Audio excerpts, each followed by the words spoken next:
Voici un petit rappel sur les opérations que l'on peut effectuer sur des équations. Tout le monde se souvient de la balance, mais je veux juste faire quand même un petit retour pour être certain. On a 4x plus 6 est égal à 26, et là, je vais trouver la valeur de x. Je vais solutionner mon équation. Dans ce cas-ci, je pourrais faire l'opposé de plus 6 et faire moins 6. J'ai 4x est égal à 20. Je pourrais diviser par 4 des deux côtés. J'ai x qui est égal à 5.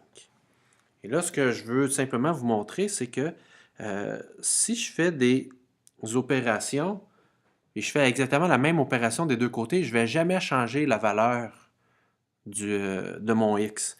Dans ce cas-ci, je pourrais faire x2 sur toute mon équation au complet.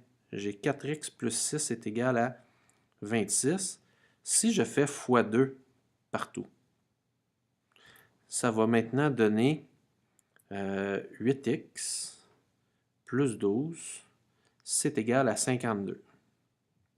Oh, j'ai oublié mon x. Attendez, je vais le réécrire comme il faut. Pas personne ne se mélange. Ça va me donner 8x plus 12 est égal à 52. Je vais réécrire ici. 8x plus 12 est égal à 52. Et là, si je le résous, celui-là, je peux faire les balances encore. Moins 12 des deux côtés. J'ai 8x qui est égal à 40. Je divise par 8 des deux côtés.